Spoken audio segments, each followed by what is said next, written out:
नमस्कार मित्रों, जैसा कि मैंने जो आप लोगों से वादा किया था कि जैसे ही बोर्ड का एग्जाम आएगा उससे पहले प्रत्येक लेसन की प्रत्येक टॉपिक को मैं विस्तार पूर्वक और वो भी पास्ट रिवीजन के साथ में करवाने का जो आपसे वादा किया था, यानी साइंस और मैथ में जो 100 ऑफ 100 मार्क्स आपको प्राप्त कर दिलाने का जो मैंने आपसे वादा किया था, उस वादा का जो पार्ट 3 चल रही है हमारी, वो पार्ट 3 का पहला लेसन आपको प्रभाकर क्लासेस के YouTube चैनल पर अपलोड हो चुका है। दूसरा लेसन कंप्लीट हो चुका है। तीसरा लेसन का पहला पार्ट आपको अपलोड हो चुका है। आज हम पार्ट 4 के अंदर पढ़ने जा रहे हैं। पार्ट कौन सा? लेसन नंबर 3 का पार्ट कौन सा पढ़ रहे हैं बेटा? Part number 2। अब इस पार्ट नंबर 2 में अपन क्या पढ़ने जा रहे हैं? धातुओं एवं अधातुओं के रासायनिक गुण। अधातुओं के रासायनिक गुण। रासायनिक गुण ये पढ़ने जा रहे थे। तो अपने रासायनिक गुणों के अंदर पहला पढ़ने नंबर 1 पढ़ना था वायु के साथ अभिक्रिया। अब देखो वायु के साथ अभिक्रिया। दूसरा आपको पढ़ना है मित्रों इसके अंदर नंबर 2 जल के साथ अभिक्रिया।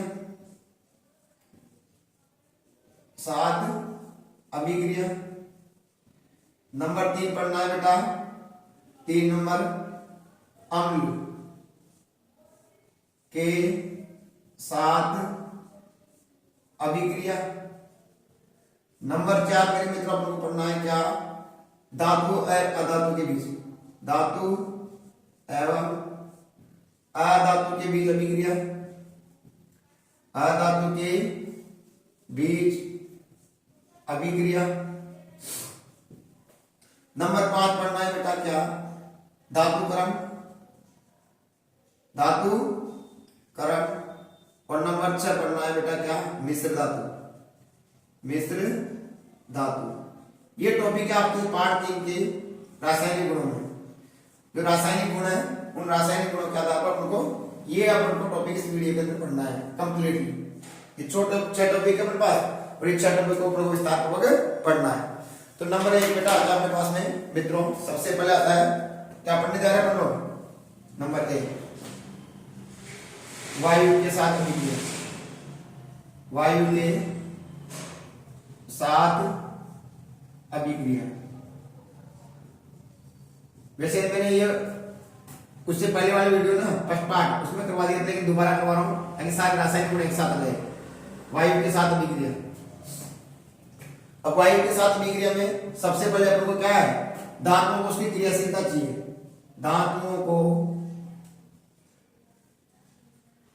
को क्रियाशीलता के आधार पर, क्रियाशीलता है ना, के आधार पर कौन से क्रम में जमाने? घटते हुए क्रम में। वे क्रम जो मैंने आपको लेसन नंबर 1 पढ़ाया था उसमें ट्रिक बताया था आपको, मैंने पढ़ाई थी कि क्या कि क, अगर आपको याद हो क, ना, का, मांगे, आलू, जिंदा, फिर पढ़ते हैं, क्यों, हटेंगे, आगे और। ये आपके पास में है मित्रों। ये है अधिक क्रियाशील धातु है। ये मेरे मित्रों क्या है? कम क्रियाशील धातु है। कम क्रियाशील कह सकते हैं, मध्यम क्रियाशील। क्या कह सकते हैं बेटा? मध्यम क्रियाशील धातु है। क्रियाशील धातु है। और ये बेटा हमारे पास में क्या है? ये होती है निम्न क्रियाशील धातु है। ठीक है बेटा, चलो अब अपन पढ़ने जा रहे हैं नंबर 1 पहले अधिक क्रियाशील धातुओं के साथ में। तो देखो नंबर 1 ले रहा हूं क्या? अधिक क्रियाशील धातुओं के साथ। अधिक क्रियाशील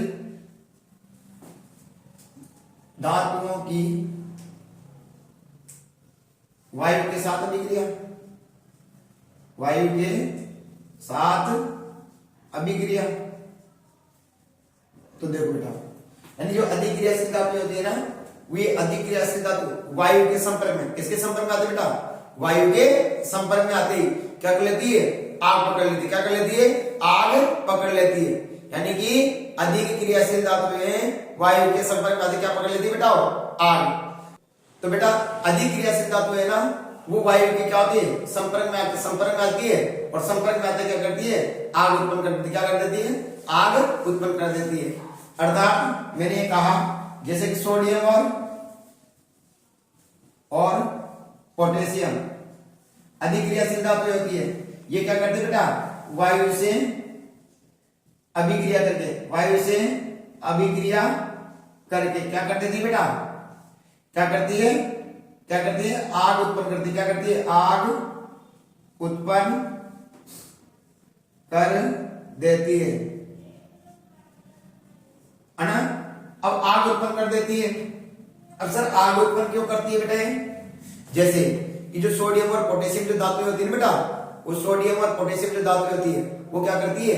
जैसे ही आपस में क्रिया करती है वायु के साथ में, तो अधिक मात्रा में ऊष्मा उत्सर्जित करती है। और जब अधिक मात्रा में ऊष्मा उत्सर्जित करती है ना, तो वायु में क्या होती है? नमी। तो ये नमी के साथ में क्रिया करती है, और हाइड्रोजन गैस क्या करती है?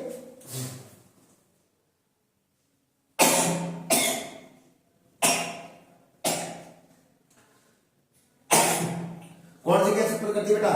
हाइड्रोजन गैस, H2 गैस उत्पन्न करती है, और प्लस ऊष्मा। तो मित्रों ये H2 गैस और ऊष्मा उत्पन्न करती है ना, तो ये बेटा ये ऊष्मा है ना, इस H2 गैस को क्या कर देती है? जला देती है। क्या कर देती है? ये ऊष्मा इतनी अधिक होती है कि इस H2 गैस को क्या कर देती है? जला देती है। जिसके कारण क्या होती है? जिसके कारण क्या लग जाती है बेटा? आग लग जाती है, जाती है। ये बात आ गई, यानी आग लग जाएगी। अब तुमसे प्रश्न भूलिए बोर्ड एग्जाम में कि बताइए सोडियम और पोटेशियम नमी के साथ में या वायु के साथ में क्रिया करके आग उत्पन्न क्यों करती है? क्या कारण है बताइए? तो अपना आंसर क्या रहेगा कि सोडियम और पोटेशियम धातु वायु के संपर्क में आती है या नमी के संपर्क में आती है, तो बेटा क्या करती है? अधिक मात्रा में ऊष्मा उत्सर्जित करती है। ये अधिक मात्रा में जब ऊष्मा उत्सर्जित करती है, तो जो हाइड्रोजन होती है गैस होती है, उस हाइड्रोजन गैस को भी जला देती है। इस कारण से क्या जाती है? आग उत्पन्न हो जाती है। बात आ गई समझ में? फिर हमारी बात आती है कि बेटा कि आगे की तरफ क्या बात आती है बेटा? जैसे ही आग उत्पन्न करती है, अब बताओ ये सोडियम और पोटेशियम की धातुएं होती है,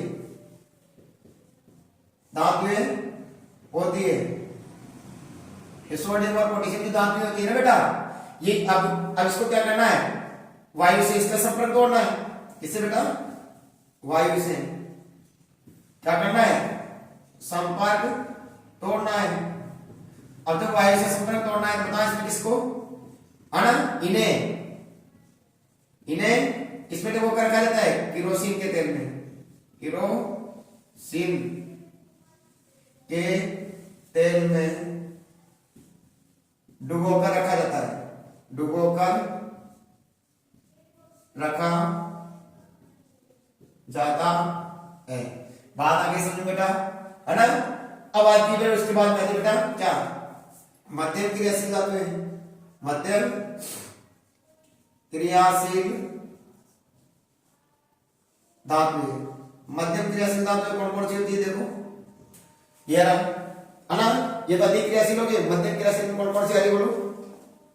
एक आ गया मैग्नीशियम, एल्यूमिनियम, जिंक और Fe और Pb। ठीक है ना बेटा? ये क्या करती है? ये क्या करती है? वायु किसे? वायु, है ना? सामान्य वायु से क्रिया नहीं करती, सामान्य वायु से क्रिया नहीं करती। लेकिन जैसे थोड़ा सा क्या होगा? गर्म वायु होती है ना, क्या होती है? गर्म वायु से क्रिया करती है। और जैसे गर्म वायु से क्रिया करती है ना, तो इन धातुओं की जो परत होती है, ये माना ये धातु की छड़ है ना, ये धातु की छड़ ले लेते हैं, तो इस धातु की छड़ पे क्या हो जाती है? अधिशोषित क्या हो जाती है बेटा, यानी इसकी सतह पर क्या हो जाती है, अधिशोषित हो जाती है, यानी ये वायु की परत जमा हो जाती है ऐसे। अभी वायु की परत जमा हो जाती है ना बेटा, तो इस वायु की परत जमा हो जाती है ना, जिसे क्या करती है, इनके ऊपर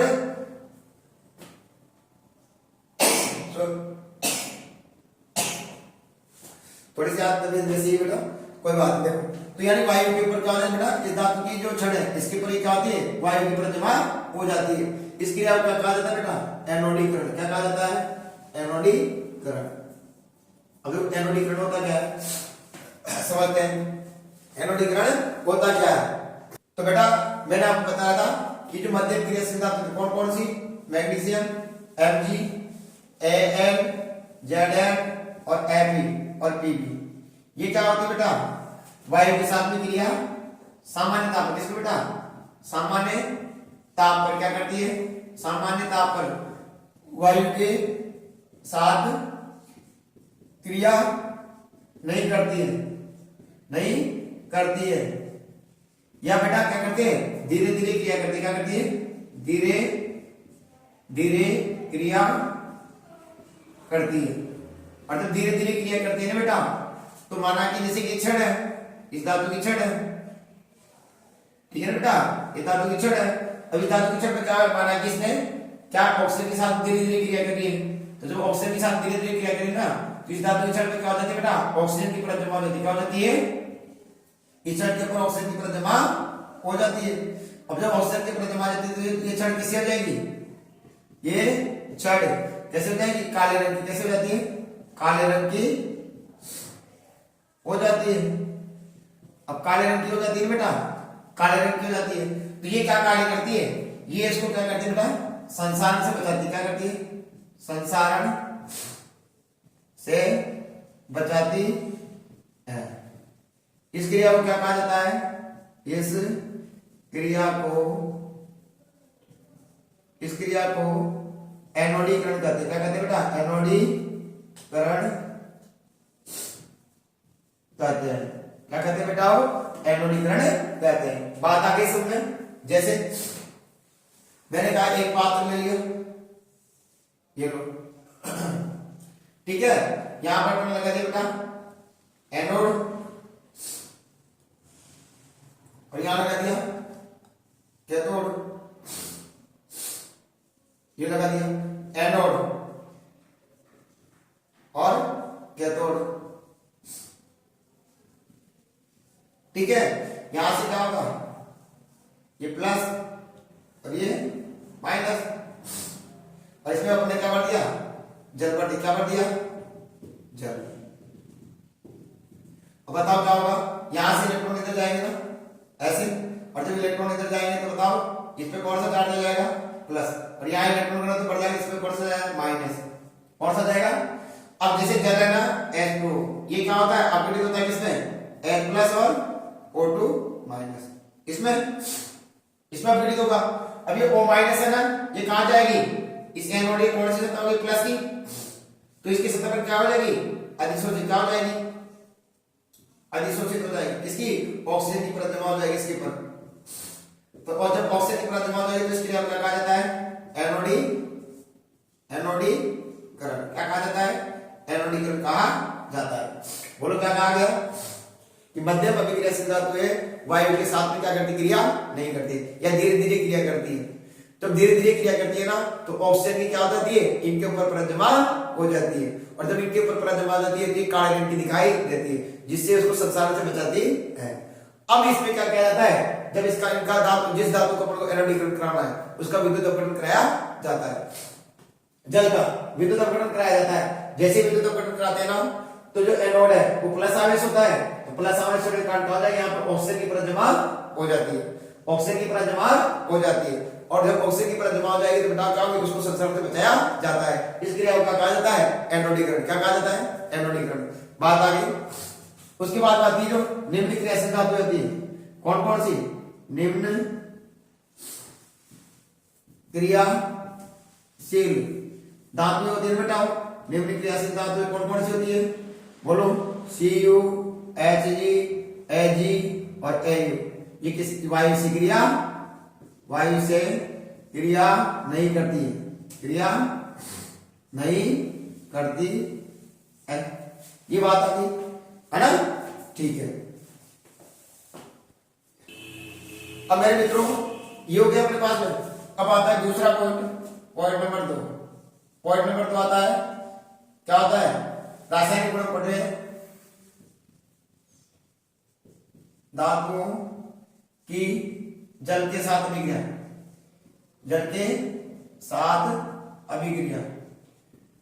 अब देखो धातु किसके साथ अभिक्रिया करेंगे, जल के साथ। वही तरीका, माना कि धातु है, ठीक है, क्या है बेटा, ये धातु, ये धातु है अपने पास में, ठीक है। ये धातु यहां से करना स्टार्ट करता हूं, यहां से करना स्टार्ट करता हूं, है ना, धातु है। अब किसके साथ करनी है, जल के साथ। यहां ने लिया जल, अब जल में कौन से है, अधिक क्रियाशील धातु। अधिक क्रियाशील धातु कौन सी, पोटेशियम और सोडियम अधिक क्रियाशील धातु होती है ना। ये जल के साथ क्रिया करके, जल के साथ क्रिया करके क्या करती है बेटा, जल के साथ क्रिया करके क्या देती है, हाइड्रोजन गैस। कौन सी गैस दे रही है, हाइड्रोजन गैस, और प्लस ऊष्मा। ये ऊष्मा इतनी अधिक होती है कि ये हाइड्रोजन गैस को क्या करती है, जला देती है। इस कारण से ये जल के संपर्क या नमी के संपर्क में क्या करती है, आग उत्पन्न, क्या करती है बताओ, आग उत्पन्न करती है। फिर उसके बाद में आए बेटा दूसरी कम क्रियाशील धातु है। कौन सी है बेटा, कम क्रियाशील धातु है। और कौन कौन सी होती है कम क्रियाशील धातु है, एक होती है बेटा कैल्शियम, है ना, और एक होती है कनाका मांगे मैग्नीशियम। ये कैल्शियम और मैग्नीशियम क्या होती है, कम क्रियाशील धातु होती है। होने में तो अधिक क्रियाशील होती है लेकिन उससे कम होती है ना, तो कम क्रियाशील होती है ना, फिर क्या करती है बेटा, जल किसके साथ में, जल के साथ क्रिया, यानी कि कैल्शियम और मैग्नीशियम किसके साथ, जल के साथ क्रिया करके, क्रिया करके क्या कर देती है, हाइड्रोजन गैस उत्पन्न करती, क्या करती है, हाइड्रोजन गैस उत्पन्न करती है। और कम मात्रा में क्या करती है, प्लस कम मात्रा में क्या करती है बेटा, ऊष्मा उत्पन्न, क्या करती है, ऊष्मा उत्पन्न करती है। जी ऊष्मा क्या करती है, हाइड्रोजन गैस को जला नहीं पाती है। अब ये हाइड्रोजन गैस क्या करती है, ये हाइड्रोजन गैस क्या करती है, इनकी सतह पर, किसकी सतह पर, कैल्शियम और मैग्नीशियम, यानी हाइड्रोजन गैस के बुलबुले होते हैं ना, क्या होते हैं हाइड्रोजन गैस के बुलबुले, वो क्या करते हैं, कैल्शियम और मैग्नीशियम जो धातु होती है, ये कैल्शियम और मैग्नीशियम जो धातु होती है बेटा, इस धातु की सतह पर, इस धातु की सतह पर ऐसे ऐसे दबाव देती है, अधिशोषित हो जाती है, जिसे क्या कहते हैं, यानी धातु की सतह पर क्या हो गई है, कि सतह पर क्या हो गई बेटा, अधिशोषित, क्या हो जाती है, अधिशोषित हो जाती है।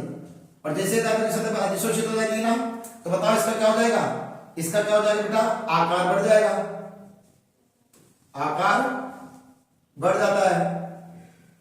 और जब आकार बढ़ जाएगा तो बताओ क्या हो जाएगा, घनत्व क्या हो जाएगा इसका, कम, घनत्व कम हो जाता है। और जब बेटा घनत्व कम हो जाएगा ना, हो जाता है, जब घनत्व कम हो जाएगा ना, तो ये धातु है, ये धातु है, कौन कौन सी, ये कैल्शियम व मैग्नीशियम धातु, मैग्नीशियम धातु, इसकी जल की सतह पर क्या करने लगती है, डांस, जल की सतह पर क्या करती है, नाचने लगती है, नाचने लगती है। अब प्रश्न पूछ लिया तुमसे बोर्ड एग्जाम में कि क्या, कि कौन सी धातुएं हैं जो जल से विक्रिया करके उसकी सतह पर डांस करती रहती है, और कारण बताइए। तो क्या आंसर रहेगा कि कैल्शियम और मैग्नीशियम धातु है वो जल से विक्रिया करके क्या देती है बेटा, हाइड्रोजन गैस प्लस ऊष्मा उत्पन्न करती है। ये ऊष्मा एक कम होती है जो हाइड्रोजन गैस को जलाती नहीं है। और जब हाइड्रोजन गैस का दहन नहीं होता ना, तो ये हाइड्रोजन क्या होती है, कैल्शियम और मैग्नीशियम की सतह पर क्या हो जाती है, अधिशोषित हो जाती है, यानी इनके बुलबुले। और जब अधिशोषित हो जाती है तो क्या हो जाती है, इनका आयतन बढ़ गया, आकार बढ़ गया, जिसके कारण इसका घनत्व कम हो जाता है। और जब घनत्व कम हो जाता है ना, तो इसका घनत्व पानी से कम हो जाता है, और जब पानी से कम हो जाता है तो वो इसकी सतह पर डांस करती रहती है। आगे बात, फिर उसके बाद आती है बेटा क्या, उसके बाद में आती है बेटा अपने पास में निम्न क्रियाशील धातु है ना, मध्यम, ये लो जी। फिर उसके बाद कौन कौन सी बची देखो, कनाका, मांगे, आलू, कौन सी होती है, मध्यम क्रियाशील धातु, मध्यम क्रियाशील धातु है।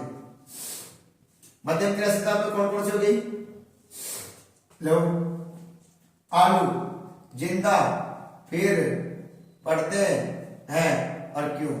ये क्या होती है बेटा, ये किसके साथ क्रिया करेगी बताओ, गर्म जल के साथ, गर्म जल की भाप के साथ, भाप के साथ क्रिया करती है, साथ क्रिया करती है ना। और वही तरीका है हाइड्रोजन गैस उत्सर्जित करती है और कम मात्रा में स्रोत उत्पन्न करती है।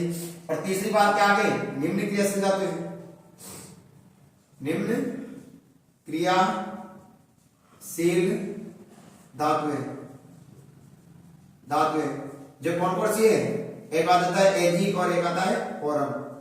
ये क्या करेगी, ये गर्म जल के साथ भी क्रिया नहीं करती, यानी भाप के साथ भी क्रिया नहीं करती। तो क्या लिखा मैंने, बोलो, जैसे एग्जाम्पल आ जाए, इसकी समीकरण भी लिखो। तो देखो धातु क्या लिखा, सोडियम, किसके साथ में, जल के साथ में। जैसे जल के साथ क्रिया करती क्या बनाएगा, तो देखो जल टूटता है H और OH में, तो क्या बनेगा, NaOH और प्लस H2। यहां दो ले लो, कितना भी यहां दो लगा दो, तो यहां दो लगा दिया, 2 और 2 4, तो 4 बनने के लिए यहां क्या लगा दो, 2 हो गई बैलेंस। तो क्या करिए बेटा, हाइड्रोजन गैस प्लस ऊष्मा, और ये ऊष्मा मेरे मित्रों इतनी अधिक होती है, इस हाइड्रोजन गैस को भी दहन कर देती है, और जब हाइड्रोजन गैस का दहन हो जाता है तो उसमें आग उत्पन्न हो जाती है। ऐसे मध्यम क्रियाशील धातु ले लो, जैसे कैल्शियम, अभी क्या करेगी, जल के साथ में HOH के साथ क्रिया करेगी, बताओ क्या बनेगा, ये इसके साथ में क्रिया करेगी, बताओ CaOH का होल ट्वाइस और प्लस H2 है ना, और प्लस ऊष्मा। अभी ऊष्मा क्या होती है, कम मात्रा में होती है, जो इसका दहन नहीं कर पाती है। अभी क्या होती है, जो हाइड्रोजन गैस है ना, वो कैल्शियम धातु की सतह पर क्या होती है, अधिशोषित, और जब अधिशोषित हो जाती है तो इसका घनत्व बढ़ा देती है, घनत्व कम कर देती, सॉरी घनत्व कम कर देती, बढ़ा देती, कम कर देती घनत्व, जिसके कारण उसका घनत्व पानी से कम हो जाता है, जिसके कारण ये क्या करती है, पानी की सतह पर तैरती रहती है, यानी डांस करती रहती है। फिर अपन ने पढ़ लिया, उसके बाद में आगे बेटा ये हो गया मध्यम क्रियाशील धातु गर्म जल के साथ क्रिया करती है। उसके बाद में निम्न क्रियाशील धातु ये गर्म जल के साथ क्रिया नहीं करती। अब मित्रों अपन पढ़ने जा रहे हैं, अब बेटा तीसरा पॉइंट पढ़ने जा रहे हैं अपन, धातुओं की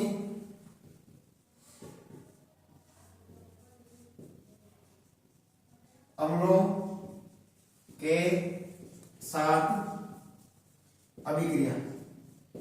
तीसरा पॉइंट बेटा, जैसे अपन लिया Zn, अम्ल से क्रिया करेगी HCl, क्या बनाएगी, ZnCl2 प्लस H2। अपन पढ़ाएगा पार्ट 2 के अंदर भी पढ़ा था अपन ने, है ना, जिसे पॉप टेस्ट कहा जाता है, यानी धातु अम्ल से अभिक्रिया करके क्या देती है, हाइड्रोजन गैस। क्या क्या बेटा, धातु अम्ल के साथ अभिक्रिया करके क्या देती है, लवण प्लस हाइड्रोजन गैस देती है। क्या करती है, हाइड्रोजन गैस उत्पन्न करती है। ये पढ़ चुके थे। जैसे एक और देखो, Na सोडियम HCl के साथ क्रिया करेंगे, क्या बनेगा, NaCl प्लस H2, बैलेंस कर लेना बेटा। और देख लो, पोटेशियम HCl के साथ क्रिया करती है, क्या बनाएगा, कैल्शियम प्लस हाइड्रोजन गैस। और देख लो, कैल्शियम HCl के साथ क्रिया करके क्या बनाएगा, बोलो, कैल्शियम 2 प्लस H2। तो ये क्या करती है, धातु है, सभी धातु है अम्ल के साथ अभिक्रिया करके क्या देती है बेटा, लवण और हाइड्रोजन गैस का निर्माण करती है। ये सभी क्या है, लवण है। लेकिन कौन कौन सी, Au और Ag, ये अम्ल के साथ भी अभिक्रिया, अम्ल के साथ अभिक्रिया नहीं करती है, नहीं करती है, अम्ल के साथ अभिक्रिया नहीं करती। फिर सर ये किसके साथ अभिक्रिया करती है, ओ ये आ गया इंपॉर्टेंट क्वेश्चन कि क्या, कि सोना और चांदी, सोना और चांदी किसके साथ अभिक्रिया करती है? किसके साथ अभिक्रिया करती है? तो आपने पढ़ा होगा, तो मेरे मित्रों आपके टीचर ने पढ़ाया होगा क्या? आपके टीचर ने पढ़ाया होगा आंसर कि ये किसके साथ क्रिया करती है? आपने पढ़ाया होगा, बोलो एक्वा रेजिया, है ना? ऐसे किस नाम जानते बेटा? एक्वा रेजिया या रॉयल जल, रॉयल जल, है ना? अब ये क्या होता है? एक्वा रेजिया या रॉयल जल क्या होता है मेरे मित्रों? तो देखो 1:3 याद रख लोगे, सर रख लिया। चलो अब आपको क्या है? HNO3 और HCl, इनका अनुपात लेते हैं। तो देखो यहाँ 3 है ना, और यहाँ 1 है, और यहाँ 3 है। तो उल्टा करना है आपको, जहां 3 आ रहे हैं ना अणु, वहां तो क्या लेना है? एक अनुपात लेना है, और जहां 1 आ रहा है वहां पर 3। तो इसको क्या लेंगे? HNO3 कितना? 1 भाग तो HNO3 का, और 1 भाग और 3 भाग HCl, दोनों को क्या करते हैं? मिक्स करके, क्या करके? मिक्स करने पर जो विलयन बनता है, जो विलयन प्राप्त होता है मेरे मित्रों, विलयन प्राप्त होता है, जो विलयन प्राप्त होता है उसे क्या कहा जाता है? एक्वा रेजिया या रॉयल जल। अब आपने देखा होगा कभी कभार गांव में क्या होता है, गांव में आपने देखा होगा क्या करते हैं? आभूषण चमका लो, आभूषण चमका लो। अब गांव की क्या औरतें क्या ऐसी है यार, मेरे क्या है आभूषण क्या होते? मलिन हो गए, काले हो गए, तो यार दोनों में चिपको चिपका लो। तो कहती है बाबा कितने पैसे लोगे? तो बाबा कहता है अरे माई जो दे देना। तो मैं वो कहती है कि बताओ कितना लोगे? वो देना 200 रुपए दे देना, 150 रुपए दे देना। वो माई कहती है अरे भैया मैं तो 50 रुपए दूंगी, देगा अगर तेरी इच्छा हो तो इसको सही करता, नहीं तो मत कर। कोई बात नहीं भाई 50 ही दे देना, है ना? तो ऐसे क्या करता है वो उसके आभूषण लिया और उस आभूषण को किसमें डाल दिया? एक्वा रेजिया रॉयल जल में। और जैसे रॉयल जल में डाला और उसमें सरफ वगैरह होता है, उसको 1-2 घुस मारे तो क्या कर देता है? और सोने और चांदी को भी गड़ा देते। कुछ जो उसका जो महल है वो भी हट जाएगा, और कुछ सोना चांदी क्या होता है उसके विलयन में आ जाती है, जिसके कारण क्या हो जाती है? उनके आभूषण की चमक, आभूषण की जो परत हट जाएगी। तो बताओ कैसे दिखाई देती? चमकीली। भौतिक गुणों में आपको मैंने पढ़ाया था। तो उसके आभूषण चमक गए, लेकिन उस माई को पता नहीं चला कि मेरा सोना और चांदी चुरा के लेके जा रहा है, क्योंकि वो तो पैसे का पैसे वो ले लिया, और माना कि कुछ सोना भी उसने ले लिया, कुछ चांदी उसने ले ली, तो बताओ वो तो क्या हो गया? उसका तो पैसा वसूल है। इसलिए मित्रों ये एक्वा रेजिया है, भभकता द्रव है। एक्वा रेजिया का कहा जाता है भभकता द्रव या रॉयल जल के नाम से भी जाना जाता है। इसलिए आप भी क्या सतर्क और सावधान रहे इस आधार पर कि हमारे माँ बाप या हमारे जो माता पिता है या मम्मी है, कभी ना क्या है ऐसी कोई भी जो फेरे लगाने वाला आता है, आभूषण चमकाने वाले, उनके साथ में क्या है और अपने आभूषणों को साफ करने के लिए कहे ना, तो उसको मना करना चाहिए। ठीक है बेटा, ये एक बार किया हो गया।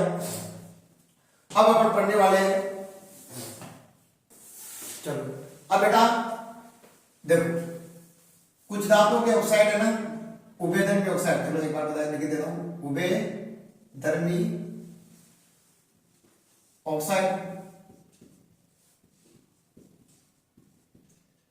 उभयधर्मी ऑक्साइड किसे कहते हैं? जैसे कुछ धातुओं के ऑक्साइड अम्ल व क्षार दोनों से क्रिया करते हैं,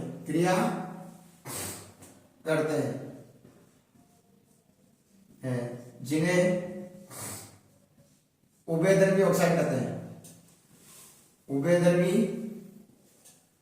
ऑक्साइड कहते हैं। इंपॉर्टेंट पर्सन है बेटा बोर्ड का, उभयधर्मी ऑक्साइड कहते हैं। क्या कहा मैंने कि कुछ धातुओं के ऑक्साइड अम्ल और क्षार किसके साथ में? अम्ल व क्षार दोनों के साथ में क्रिया करते हैं, जिन्हें क्या कहा जाता है? उभयधर्मी ऑक्साइड। जैसे एल्यूमिनियम ऑक्साइड Al2O3, ये अम्ल के साथ अभिक्रिया करेगा। क्या बढ़ाएगा बेटा? देखो ये एल्युमिनियम इसके साथ क्रिया करेगा ना, तो क्या बनाएगा AlCl3 और प्लस ये H इसके साथ क्रिया करेगा तो क्या बना लेगा H2। अब कितने अणु बन जाएंगे 3, तो 3 दूनी 6, यहां लगा दो 2 और यहां लगा दो 6, है ना। ऐसे ही Al2O3 साथ के साथ क्रिया करेगा NaOH। तो देखो ये क्या बना बेटा लवण और प्लस ये क्या बना बेटा जल। तो देखो जैसे इसके साथ क्रिया करेगा तो बताओ क्या बनेगा सर। देखो एल्युमिनियम वैलेंसी कितनी थी 3 और Na कितनी थी प्लस की 1, यानी 3 रहे 4 इलेक्ट्रॉन। 4 इलेक्ट्रॉन त्याग करेंगे और 4 इलेक्ट्रॉन त्याग करने के लिए कितने ऑक्सीजन के परमाणु चाहिए। ऑक्सीजन के कितने अणु चाहिए मेरे को 4 इलेक्ट्रॉन 2, एक ऑक्सीजन कितना ग्रहण करता है 2 इलेक्ट्रॉन ग्रहण करता है। तो बताओ कितने ऑक्सीजन चाहिए 2, 4 इलेक्ट्रॉन हो गए भी। तो बताओ क्या सूत्र हो जाएगा AlNaAlO2 क्या हो जाएगा NaAlO2। इसे कहते हैं सोडियम एल्यूमिनेट, सोडियम एल्यूमिनेट और प्लस क्या बनेगा बाहर सोडियम एल्यूमिनेट प्लस क्या बनेगा बेटा H2 है ना। क्योंकि एक ऑक्सीजन यहां से बची और एक ये है ना। तो बताओ यहां पर क्या आ रहा है। ओके बात बैलेंस करना चाहो देखो क्या बन रहा है। चलो सोडियम एल्यूमिनियम कितना है इधर 2, इधर 1, इधर 2 लगा दो। सोडियम भी कितने हो गए 2 और जैसे सोडियम 2 1 बताओ क्या हो जाएगा। देखो ऑक्सीजन कितने हो 2 दूनी ऑक्सीजन हो गए 4 और इधर ऑक्सीजन कितने हैं 2 और 3 ये है। तो 1 2 और 3 टोटल 5 ऑक्सीजन हो गए और 2 हाइड्रोजन हो गए 2 हाइड्रोजन हो गए। तो बताओ तो 2 दूनी 4 1 5 हो गए क्या और हाइड्रोजन 2 हो गए। ये बैलेंस हो गया मेरे पास हो गया ना बेटा। फिर 2 दूनी 4 4 1 5 ऑक्सीजन हो गए और हाइड्रोजन 2 हो गए। तो क्या बन रहा है सोडियम एल्यूमिनेट और प्लस जल। तो इन्हें क्या कहा जाता है उभयद्रव्य ऑक्साइड कहा जाता है। यानी कि आप इसका कौन सा ले सकते हो जिंक के बारे में ले सकते हो क्या होगा जिंक ऑक्साइड ले सकते हो है ना। तो ऐसे ही कि कुछ धातुओं के ऑक्साइड अम्ल और क्षार दोनों से अभिक्रिया करके क्या बनाते हैं लवण और जल का निर्माण करते हैं। इन्हें उभयद्रव्य ऑक्साइड कहा जाता है। लिखना चाहो बिल्कुल क्या लिखेंगे कुछ धातुओं के ऑक्साइड कुछ धातुओं के ऑक्साइड कुछ धातुओं के ऑक्साइड अम्ल व क्षार के साथ अभिक्रिया करके लवण व जल का निर्माण करते हैं।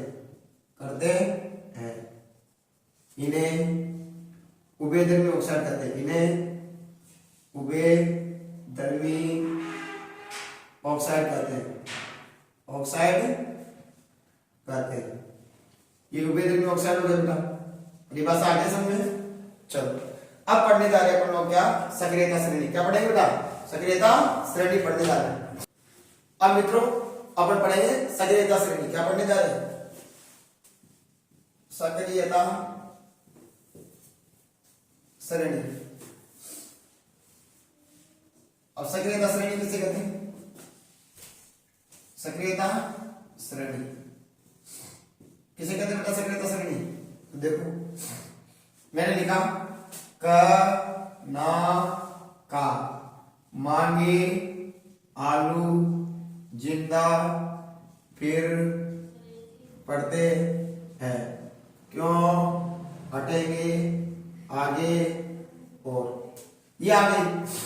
यानी कि ये अधिक क्रियाशील धातु ये मध्यम क्रियाशील धातु और ये निम्न क्रियाशील धातु। ये क्या हो जाएगा बेटा तो लिख देता हूं क्या हो जाएगा अधिक क्रियाशील धातु क्रियाशील धातु। ये क्या है बेटा? मध्यम क्रियाशील धातु, मध्यम क्रियाशील धातु। और ये बेटा निम्न क्रियाशील धातु। तो मेरे मित्रों देखो क्रियाशीलता का देखो बढ़ता हुआ क्रम है, कैसे बढ़ता हुआ क्रम जा रहा है ना। पहले सबसे कम क्रियाशील, फिर उससे अधिक, फिर उससे अधिक, फिर उससे अधिक, फिर उससे सबसे अधिक। तो कौन सा क्रम हो गया?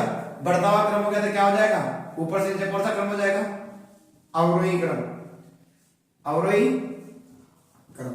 तो क्या आंसर रहेगा? बोलो। धातुओं को उसकी क्रियाशीलता के आधार पर अवरोही क्रम में जमाना या लिखना क्या कहलाता है? सक्रियता श्रेणी। तो क्या परिभाषा होगी? धातुओं को उनकी क्रियाशीलता के आधार पर, क्रियाशीलता के आधार पर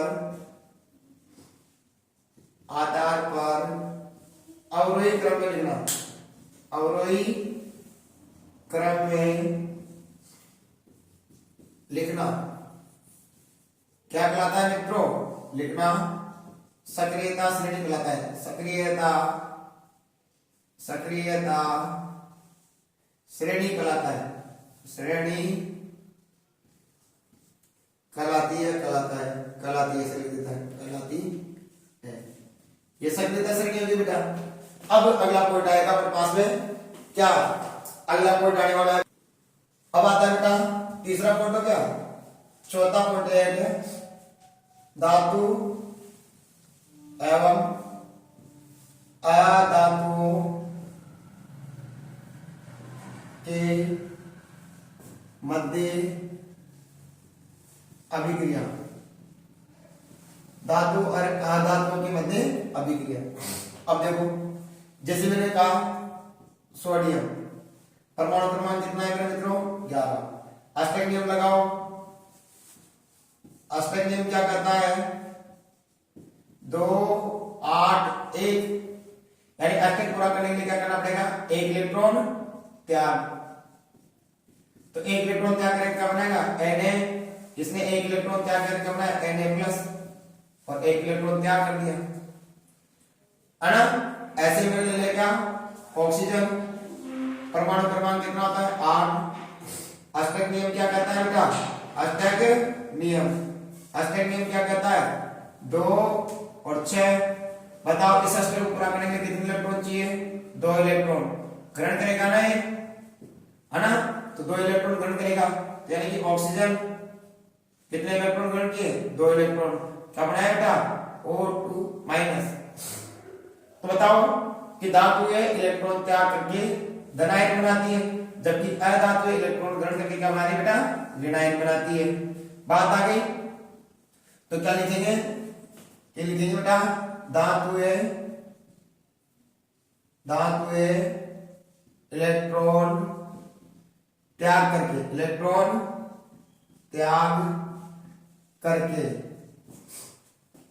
करके धनायन बनाती है, धनायन बनाती है।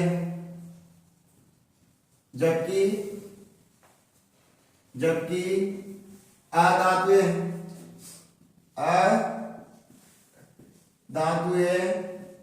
इलेक्ट्रॉन ग्रहण करके ऋणायन बनाती है, ऋणायन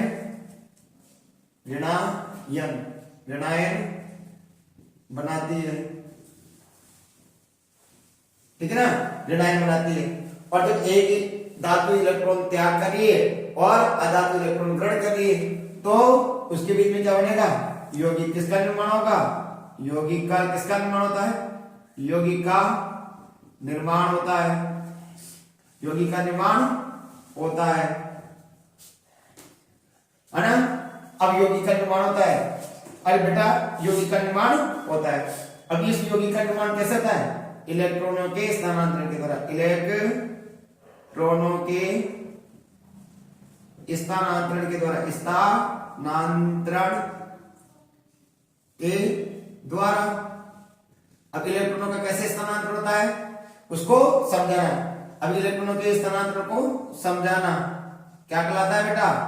समझाना। इलेक्ट्रॉन बिंदु संरचना, इलेक्ट्रॉन बिंदु संरचना कहलाती है। अब देखो कैसे इलेक्ट्रॉन बिंदु संरचना कैसे कहलाएगी। जैसे मैंने कहा Mg, परमाणु क्रमांक कितना है बेटा? 12। अष्टक नियम लगाओ, 2 8 2। बताओ 2 इलेक्ट्रॉन त्याग करेगा ना? ठीक है। क्लोरीन का परमाणु क्रमांक 17। बताओ 2 8 7। योग्य बात। बताओ कितने इलेक्ट्रॉन ग्रहण करेगी? 1। तो यानी Mg, ये Mg, ठीक है। कितने इलेक्ट्रॉन से में? 2। और Cl कितने इलेक्ट्रॉन ग्रहण करिए? 1। जबकि कितने त्याग कर रहा है? 2। तो ये तो कितने त्याग कर रहा है बेटा? 2। और ये कितना ग्रहण कर रहा है? 1। अभी तो 2 त्याग करेगा। अब 2 त्याग करने के लिए कितने अणु लेना पड़ेगा? यहाँ पर भी 2। भाई 1 ही ग्रहण कर रहा है, जबकि 2 त्याग करेगी, इसलिए क्या लेना पड़ेगा? 1 Cl यहाँ पर और 1 Cl। बताओ इसको बिंदुओं के साथ दर्शा दो। कितने इलेक्ट्रॉन है? 7। 1 2 3 4 5 6 और 7। इसके भी साथ दर्शा दो। ये हो गया। अब इसने इलेक्ट्रॉन यहां ग्रहण कर लिया, इसने इलेक्ट्रॉन यहां ग्रहण कर लिया। बताओ क्या बना? क्या बनेगा बेटा? बीच में लगा दो प्लस। बताओ तो Mg कितने इलेक्ट्रॉन त्याग करिए? Mg कितने इलेक्ट्रॉन त्याग करिए? 2। ब्रेक लगा दो। Cl की कितने अणु ले रहे हैं? 2। कितने इलेक्ट्रॉन ग्रहण कर लिए? 1। तो क्या आएगा? Cl और कितने इलेक्ट्रॉन ग्रहण करिए? बताओ, देखो लगाओ, 1 Cl लेना पड़ेगा यहां पर, है ना? ये लो, कितने इलेक्ट्रॉन ग्रहण करिए? 1। और कितने अणु हो गए? 2। तो 2 नीचे लगा दिए। हो गई बात?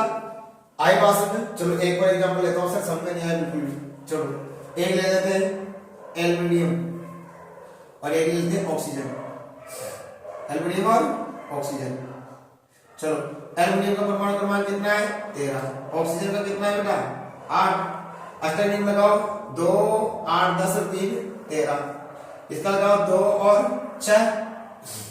अब बताओ एल्युमिनियम कितना इलेक्ट्रॉन त्याग करेगा? 3। ऑक्सीजन कितना इलेक्ट्रॉन ग्रहण करेगा? 2। अब कॉम्बिनेशन बताओ सर। एल्युमिनियम तो 3 इलेक्ट्रॉन त्याग कर रहा है और ऑक्सीजन 2 इलेक्ट्रॉन ग्रहण कर रहा है। अब क्या किया जाए? सर इसको तो किससे गुणा कर दे? 2 से। कितने जाएंगे? 6। और इसको किससे गुणा कर दिया जाए? 3 से। तो बताओ 6 इलेक्ट्रॉन हो गए क्या? तो बताओ इसके कितने अणु ले लेंगे? 3। और एल्युमिनियम में कितने अणु ले लिए? 2। तो एल्युमिनियम में कितने अणु लेंगे बेटा? एल्युमिनियम के 2। एल्युमिनियम के कितने अणु लेंगे बेटा? एल्युमिनियम के 2 अणु। 2 अणु ले लिया। चलो अब जैसे ही 2 अणु लेंगे तो बताओ क्या बनेगा? अब देखो, चलो 2 अणु, बोलो कितने इलेक्ट्रॉन है? 3 इलेक्ट्रॉन है सर। 3 इलेक्ट्रॉन त्याग करेगा। ऑक्सीजन के कितने अणु ले रहे बेटा? 3। 1 2 3। कितने इलेक्ट्रॉन होते हैं? 6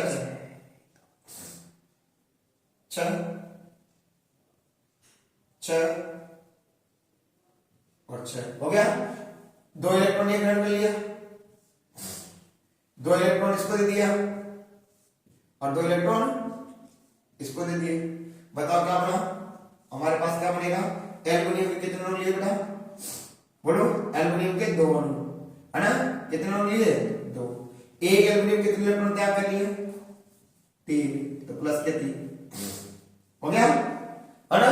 और ऑक्सीजन के कितने अणु देखो काम आए? 3। ये लो, ऑक्सीजन के कितने इलेक्ट्रॉन काम आ रहे हैं? कितने अणु काम आ रहे हैं? 3।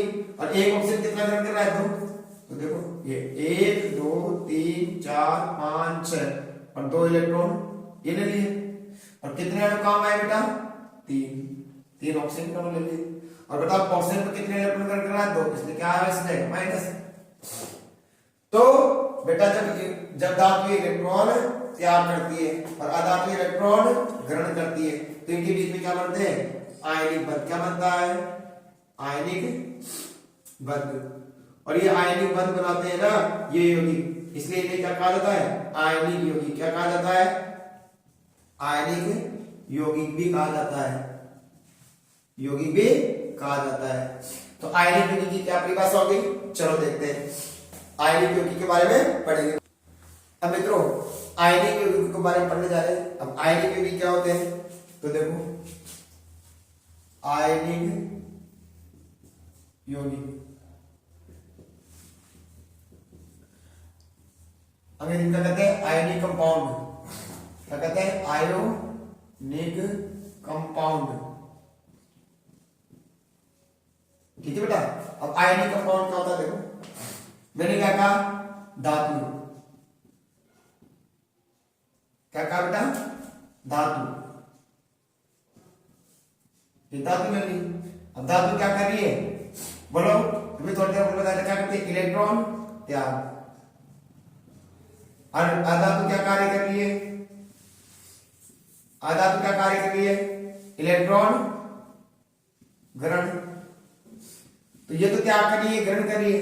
तो त्याग करने और ग्रहण करने का कारण क्या होगा कि धातु इलेक्ट्रॉन त्याग करती है और अधातु इलेक्ट्रॉन ग्रहण करती है। जिनके बीच में क्या बनता है बेटा? जिसके कारण क्या बनते हैं बोलो?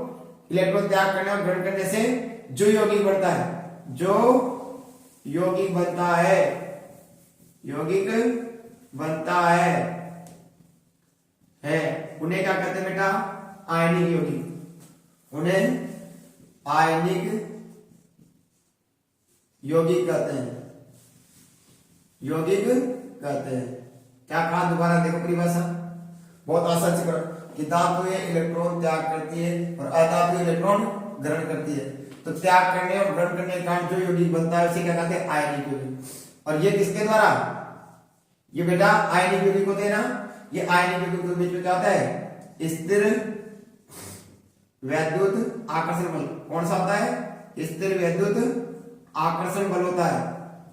आकर्षण बल होता है। ये भी प्रश्न पूछा जा सकता है। हो गया? तो आयनिक यौगिक की परिभाषा हो गई। बोलो क्या कहा कि धातुएं इलेक्ट्रॉन त्याग करती है जबकि अधातुएं इलेक्ट्रॉन ग्रहण करती है। तो त्याग इलेक्ट्रॉन त्याग करने और ग्रहण करने से जो यौगिक बनते हैं उन्हें क्या कहा जाता है? आयनिक यौगिक। क्या कहा जाता है? आयनिक यौगिक। अब आता है बेटा आयनिक यौगिकों के गुण। आयनिक यौगिकों के गुण। तो आयनिक यौगिकों के गुणों में पढ़ेंगे अपन नंबर 1। आयनिक यौगिकों के गुणों में नंबर 1 पढ़ते हैं भौतिक प्रकृति। क्या पढ़ेंगे बेटा? भौतिक प्रकृति। तो नंबर 1 आती है भौतिक प्रकृति। तो क्या लिखेंगे? आयनिक यौगिक, आयनिक यौगिक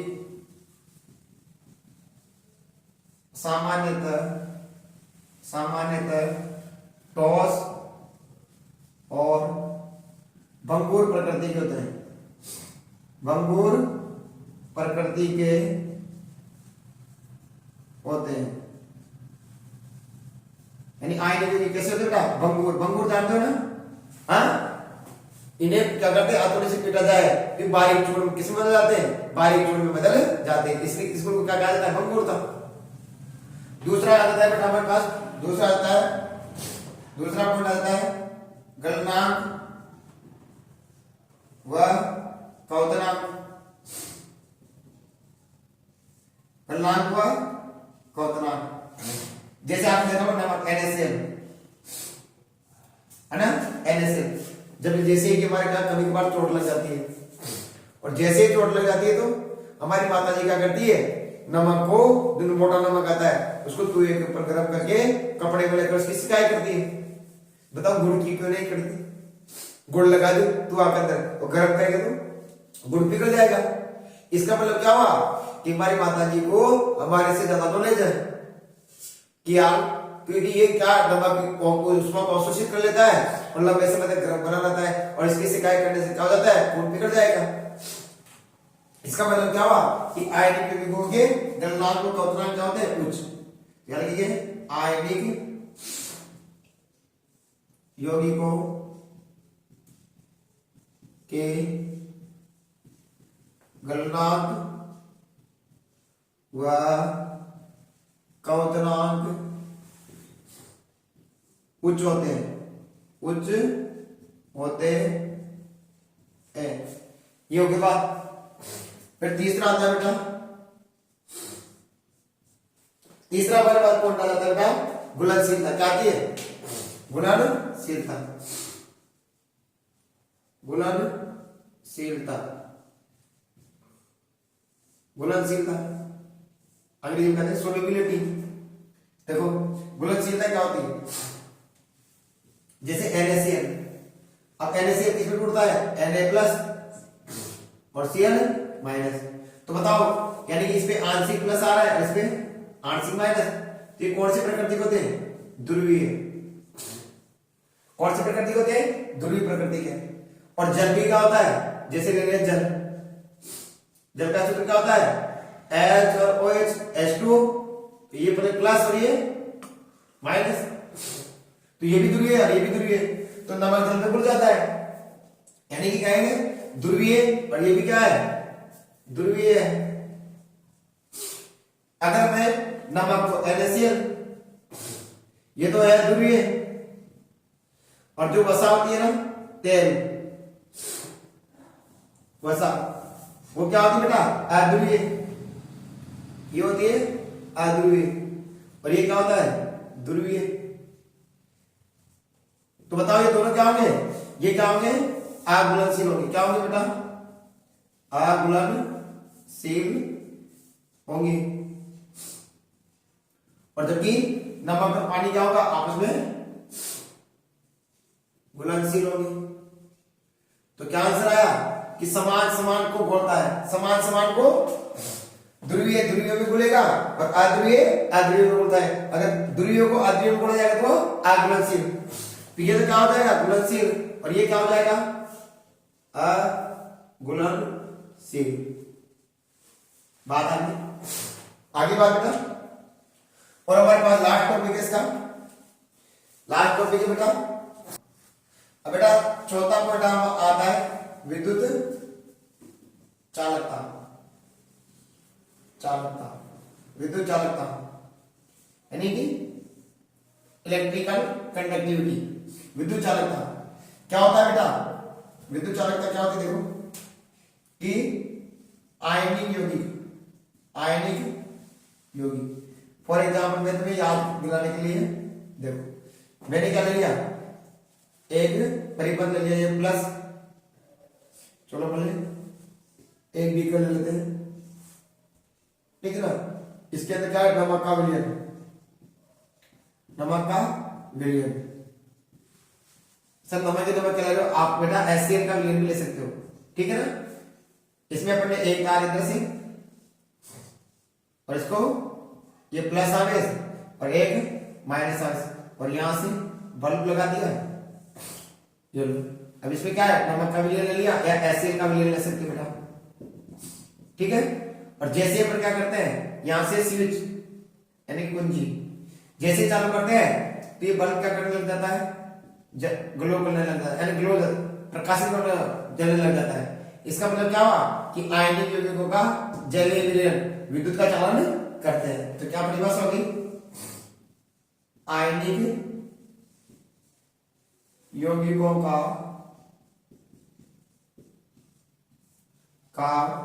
जलीय विलयन, जलीय विलयन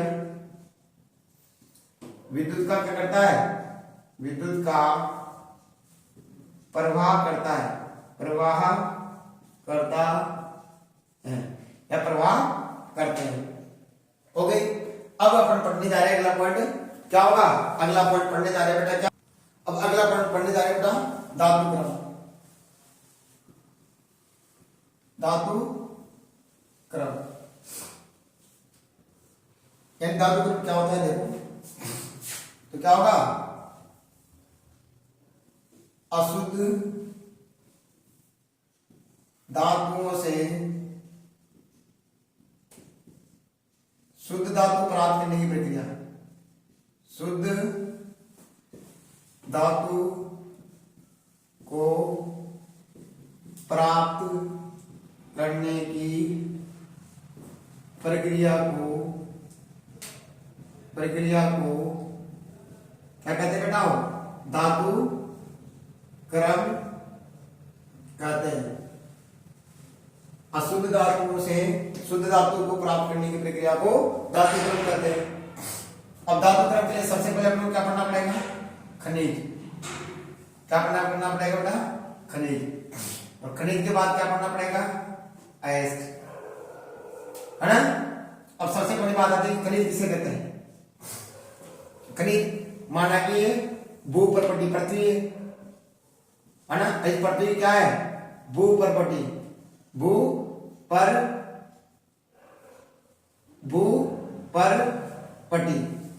भूपर्पटी है, ऊपरी परत, ठीक है ना, ऊपरी परत मान लो। इस ऊपरी परत से क्या होता है? धातुओं को खोद कर निकालना। कि पृथ्वी की ऊपरी परत में से धातुओं को खोद कर निकालना क्या कहलाता है? खनिज। क्या कहलाता है? कि क्या है? बोलो। पृथ्वी की भू परपटी परत से धातुओं को क्या निकालना? खोद कर निकालना क्या कहलाता है बेटा? खनिज कहलाता है। खनिज कहलाता है। अब जो धातु को खोद कर निकाला गया, यानी पृथ्वी की भूप्रपटि से कीमती वस्तुओं को खोद कर निकालना खनिज कहलाता है। अब खनिज से क्या बनेगा? ऐस। अब ऐस किसे कहेंगे? ऐसा खनिज, ऐसा खनिज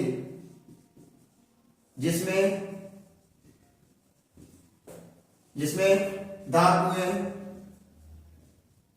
अधिक मात्रा में हो। क्या हो बेटा? अधिक मात्रा में हो, मात्रा में हो, जिसे निकालना हमारे लिए लाभदायक हो, जिसे निकालना हमारे लिए लाभदायक हो, लाभदायक हो, उसे क्या कहते हैं बेटा? उसे अयस्क कहते हैं, अयस्क कहते हैं। ये अयस्क हो गया, अयस्क हो गया ना। चलो आगे बात। ऐसा खनिज जिनमें से धातु अधिक मात्रा में होती है, जिसे निकालना हमारे लिए लाभदायक होता है, उसे क्या कहते हैं? अयस्क। तो पहले खनिज है, खनिज से भी क्या प्राप्त होता है? अयस्क। अब आता है अयस्क। अब अयस्क का क्या करेंगे बेटा? अयस्क, अयस्क का सबसे पहले क्या करते हैं? सांद्रण। क्या करते हैं? सांद्रण, यानी कि मिट्टी वगैरह को अलग करना, दो दुआ करे, है ना, सांद्रण करते हैं। अब सांद्रण करने के बाद में क्या होता है? धातु अयस्क कितने रूप में पाया जाता है? धातु अयस्क अपने 3 रूप में पाया जाएगा। नंबर 1 अधिक क्रियाशील, अधिक क्रियाशील धातु अयस्क। अयस्क इसका क्या करेंगे बेटा? अधिक क्रियाशील धातु अयस्क। इसका क्या करेंगे? विद्युत अपघटन विधि। क्या करेंगे? विद्युत अपघटन, अपघटनी विधि से क्या करेंगे? शुद्ध धातु क्या प्राप्त करेंगे? शुद्ध धातु। जबकि दूसरी कौन सी आ रही है? मध्यम क्रियाशील धातु, मध्यम क्रियाशील धातु। मध्यम क्रियाशील धातु है ना, ये 2 रूप में पाया जाता है बेटा। मध्यम क्रियाशील धातु में इसके कितने रूप में पाए जाते हैं? 2 रूप में। कौन कौन से रूप में पाया जाता है? एक पाया जाता है सल्फाइड, सल्फाइड अयस्क, और एक पाया जाता है बेटा, बोलो, धातु कार्बोनेट के रूप में, धातु कार्बोनेट के रूप में। तो जब सल्फाइड अयस्क होता है, जैसे HgS ZnS, ठीक है ना, ये क्या था? धातु सल्फाइड हो गया, यानी सल्फाइड अयस्क के रूप में पाया गया। इसका अपन क्या करते हैं? इसका करते हैं वर्धन। क्या करते हैं बेटा? वर्धन। वर्धन क्या होता है? वर्धन करते हैं, और वर्धन करने पर हमें क्या प्राप्त होता है? धातु ऑक्साइड। क्या प्राप्त होती है? धातु ऑक्साइड। और जैसे धातु ऑक्साइड प्राप्त होती है ना, इसका अपन कर लेते हैं अपचयन। क्या करते हैं? अपचयन। और अपचयन करने पर हमें क्या प्राप्त होती है? शुद्ध धातु। इधर लिख देता हूं, क्या प्राप्त होती है बेटा? शुद्ध धातु। ठीक है। ऐसे ही धातु कार्बोनेट होती है ना, जैसे ZnCl, CO3 और ले लो, है ना, क्या होगा CaCO3। ठीक है, इसका क्या करेंगे बेटा, इसका अपन करेंगे निस्तापन,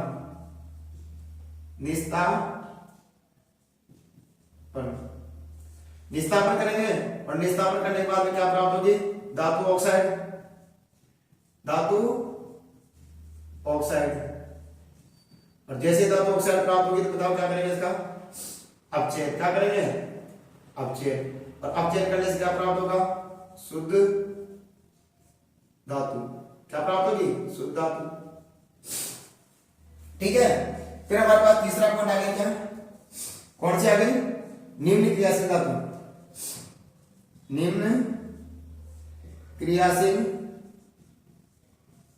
धातु, निम्न क्रियाशील धातु आ गई, है ना। निम्न क्रियाशील धातु को एस कहा जाएंगे, तो निम्न क्रियाशील धातु में एस में क्या करेंगे अपन, सबसे पहले ये भी किसके रूप में पाया जाएगा, धातु सल्फाइड, धातु सल्फाइड के फॉर्म में। इसका क्या करेंगे बेटा, वर्धन, क्या करेंगे, वर्धन। वर्धन करने के बाद क्या प्राप्त होगा, धातु ऑक्साइड। और मेरे मित्रों, जब धातु ऑक्साइड प्राप्त होगा तो उसका क्या करेंगे, फिर अपचयन। और अपचयन करने से क्या प्राप्त होगी, शुद्ध धातु, शुद्ध धातु प्राप्त होगी। क्या बात समझ में आ गई बताइए, हाँ। और बेटा ऐसा आपने कर लिया ना, अब देखो मैं आपको एक वन बाय वन समझाता हूं ये चीज क्या होती है। ठीक है बेटा, चलो। अब मित्रों, जैसे मैंने कहा था कि धातु क्रम में क्या करते हैं, जो मध्यम क्रियाशील धातु है उसका निष्कर्षण कैसे करेंगे, और जो बेटा निम्न क्रियाशील धातु है उनका निष्कर्षण कैसे करेंगे। और विद्युत अपघटन विधि में आपको एक साथ, एक शॉर्ट वीडियो के साथ में एक साथ अच्छे से समझा दूंगा, वो आपको लास्ट में मिल जाएगी। तो देखो बेटा, पहले अपन ले लेते हैं नंबर 1, दूसरे नंबर क्या देगा, मध्यम क्रियाशील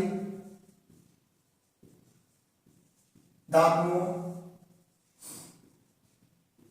का निष्कर्षण, निष्कर्षण, निष्कर्षण, निष्कर्षण। ठीक है बेटा। अब देखो यहाँ शोधन, मध्यम क्रियाशील मैंने आपको बताया था क्या होता है, मध्यम क्रियाशील को कितने भागों में बांटा गया है, 2 भागों में। पहले क्या करेंगे बेटा बताओ, मध्यम क्रियाशील धातु किसके रूप में पाई जाती है, धातु सल्फाइड, धातु सल्फाइड के फॉर्म में, जैसे ZnS, ठीक है, HgS। ठीक है, अब इनका क्या करेंगे बेटा, इनका क्या करेंगे, वर्धन। अब प्रश्न पूछा जा सकता है वर्धन किसे कहते हैं, तो क्या लिखेंगे, ये क्या है, धातु सल्फाइड, तो क्या लिखेंगे, बोलो, धातु सल्फाइडों को, सल्फाइडों को वायु की उपस्थिति में, वायु की उपस्थिति में, उपस्थिति में गर्म करना, गर्म करना वर्धन कहलाता है, वर्धन कहलाता है। वर्धन यानी बढ़ना, वायु बढ़ दो और बढ़ के गर्म कर लो, हो गया वर्धन। अब जैसे करो, मैंने क्या लिया, ZnS, वायु की उपस्थिति में गर्म कर लेना, कर दो गर्म, तो बताओ क्या होगा, देखो बेटा, एक ऑक्सीजन इसके साथ, एक इसके साथ में, तो बताओ क्या बनेगा, देखो Zn बैलेंस की 2, ऑक्सीजन की माइनस की 2, अनुपात निकाला 1:1, तो क्या बन गया, ZnO प्लस, यहां से सल्फर निकला और यहां से ऑक्सीजन, तो क्या बनेगा, SO2, क्या बनाएगा, SO2। तो ये क्या प्राप्त हो गया, धातु ऑक्साइड, धातु ऑक्साइड। बात आ गई बेटाओ। अब इस धातु ऑक्साइड का क्या कराएंगे, अपचयन, है ना। अब अपचयन कैसे कराते हैं, अधिक क्रियाशील धातुओं के साथ में, जैसे मैंने यहां लिखा क्या लिखा, अपचयन क्या कराएंगे, अब इसका अपचयन, अपचयन क्या कराएंगे, अधिक क्रियाशील धातु ले लो, जैसे ZnO, अधिक क्रियाशील धातु का ले लिया, जैसे कना का मांगे आलू, कना का मांगे आलू, तो जैसे क्या ले लिया, कैल्शियम ले लिया, बताओ क्या बनेगा, ये कैल्शियम इसको विस्थापित कर देगी ना, तो क्या बनेगा, ओ प्लस जेड या ऐसे भी ले सकते हैं कि जेड ओ प्लस कार्बन ले लो, तो बताओ क्या बनेगा। जब कार्बन इसको विस्तारित करेगा तो क्या बनेगा, बोलो CO2 प्लस Zn। क्या शुद्ध धातु प्राप्त होगी क्या? हाँ, इस प्रकार से हम शुद्ध धातु प्राप्त कर सकते हैं। और ऐसे ही निम्न क्रियाशील धातुओं का करते हैं। निम्न क्रियाशील धातु होती है ना, उनका भी इसी विधि के द्वारा करते हैं।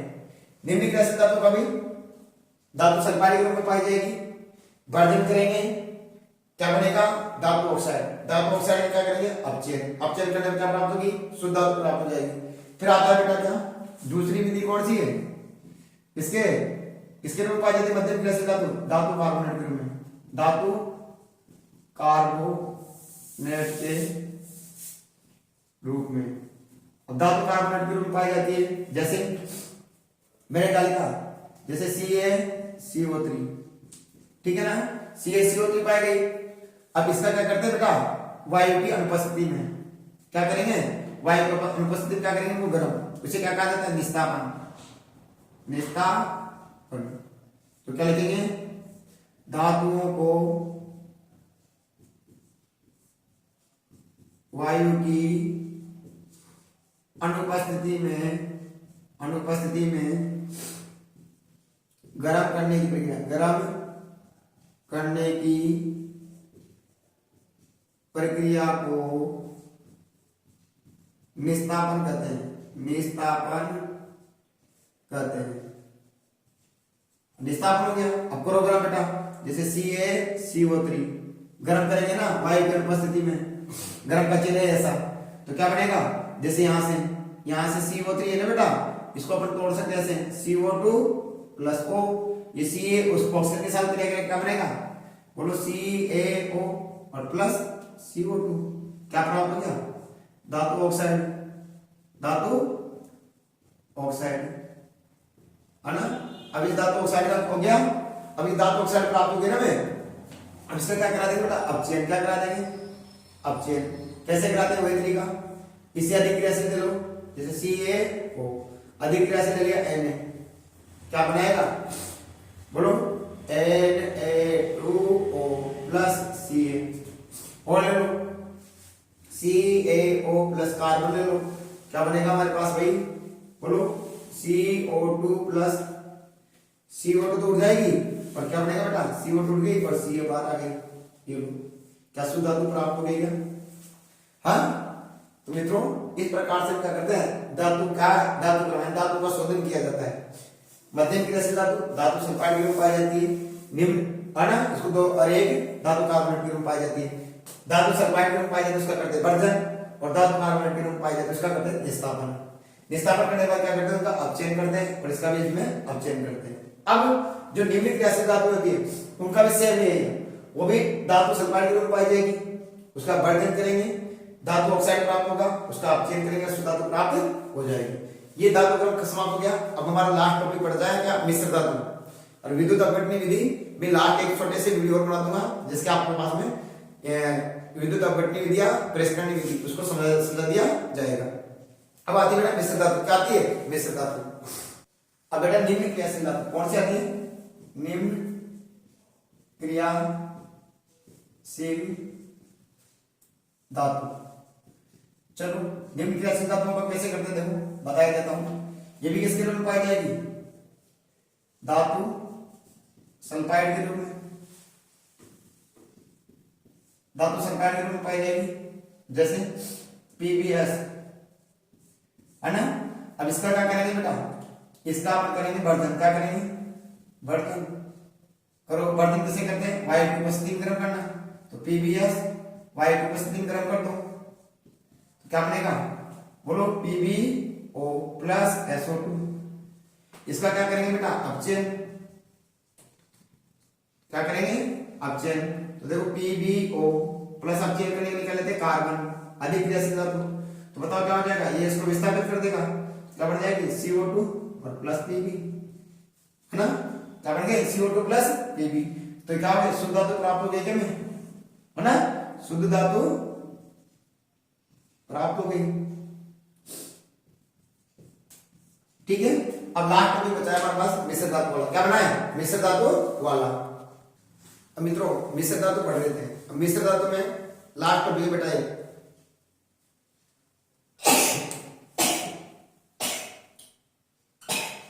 सॉरी आज थोड़ी सी तबीयत खराब थी इसलिए।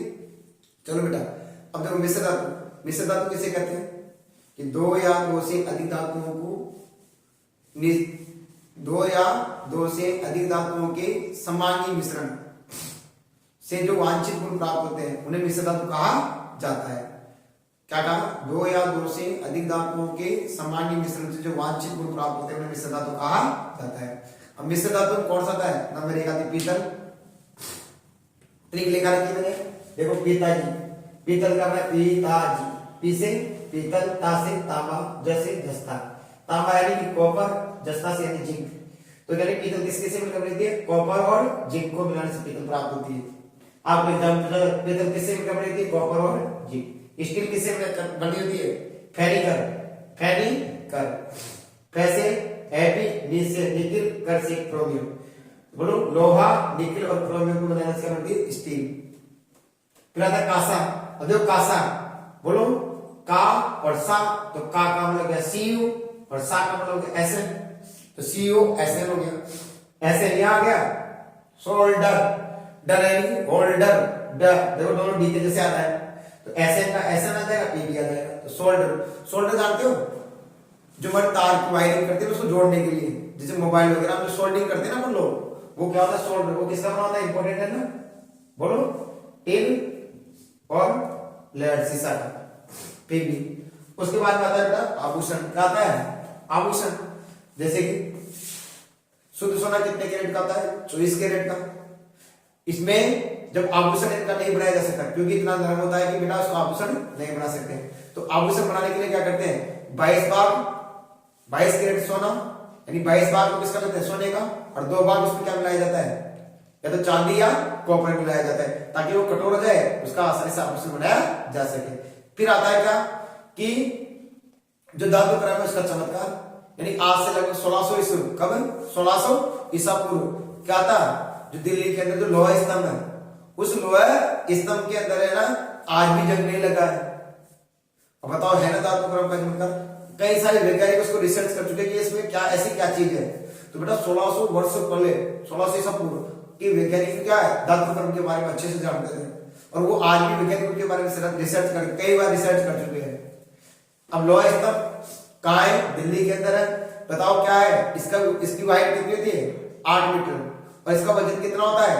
6 टन यानी कि 6000 किलो, और वो आज भी उसके ऊपर जगह नहीं लगा है। मित्रों मेरी तबीयत खराब होती हुई मैं सोचा यार बच्चों का नुकसान नहीं हो, इसलिए आज वीडियो बनाया हूं, और ना और बेटा थोड़ा सा ये है कि यदि आपको समझ में आ रहा हो तो बेटा इस प्रभाकर चैनल पर बने रहना। जो आपने विश्वास दिखाया उसको विश्वास को बनाए रखना, और मैं मेहनत कर रहा हूँ बेटा, तो प्लीज आपका फर्ज होता है कि मुझे इस उपलक्ष्य में कुछ देना चाहते हो तो एक सब्सक्राइब जरूर कर देना। धन्यवाद।